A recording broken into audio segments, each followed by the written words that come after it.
नाज़रीन, सिंध के मुख़्तलिफ़ शहरनि में तेज़ हवा से बरसात पवण सबब गर्मी जो ज़ोर टुटी पियो। तेज़ हवा और मिट्टी के तूफ़ान कखावा घरनि जूं छितियूं ऐं छिपड़ा उॾामी विया। घरनि जी छितियूं ऐं भितियूं किरण सबब ॿारहं फौत ऐं हिकु नौजवान ज़ख़्मी थी पियो। बख्शापुर वेझो खिमड़ किरण सबब नींगरी सड़ी फौत थी वई। बरसात बाद अक्सर इलाक़नि में बिजली जो निज़ाम डावाडोल थी वियो। इन बाबति वधीक तफ़सीलात ॾिसूं था हीअ रिपोर्ट।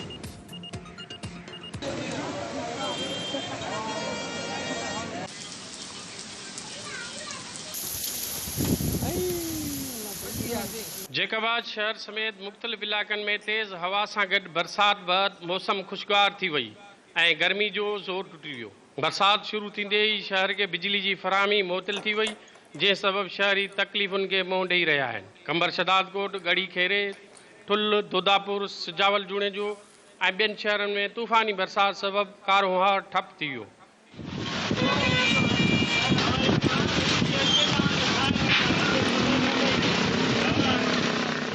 जॾहिं त ठुल में बरसात दौरान घर जी भित किरण सबब ॿ गुलनि जहिड़ा ॿारड़ा 3 वरनि जो उमर जखराणी ऐं 2 वरनि जी इकरा जखराणी फौत थी वई। तेज़ हवा सबब कखावनि घरनि जा छपरा उॾामी विया ऐं सोलर प्लेटूं किरी भॼी पयूं। रतो दौरो, नयो दौरो ऐं भरपासे वारनि इलाइक़नि जुम्मो, अघम, वलीदाद, वीसर, तैयब, बंगल देरो, वॾा बूसण ऐं ॿियनि हदनि ते बि हवा सां गॾु बरसात जो सिलसिलो जारी रहियो। बरसात सबबि गर्मी जो ज़ोर घटिजी वियो। अक्सर इलाइक़नि में बिजली गायब रही। शदादकोट वेझो बलूचिस्तान जे जल मक्सी वारे इलाइक़े में खिमड़ किरण दौरान 2 गऊं ऐं 5 बकरियूं सड़ी मरी वयूं।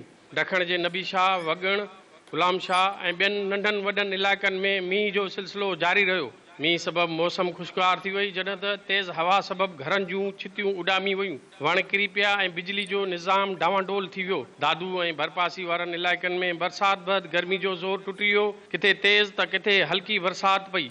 टंडे आदम में मिट्टी जे तूफ़ान सबबि बिजली जो निज़ाम डावाडोल थी वियो, जंहिं करे गर्मी जो ज़ोर टुटी वियो। टंडे मोहम्मद खान में बि सख़्त गर्मी बैदि तेज़ हवा सां वसकारो पियो, जंहिं करे बिजली ऐं मवासिलाती निज़ाम डावाडोल थी वियो। वाई पांदी, जोही, टंडो रहीम खान समेत काछे ऐं खीरतर जे जाबलू पट्टी, गोरख हिल स्टेशन ते तेज़ वसकारो, नयूं वहियूं अचण जो ख़दशो आहे।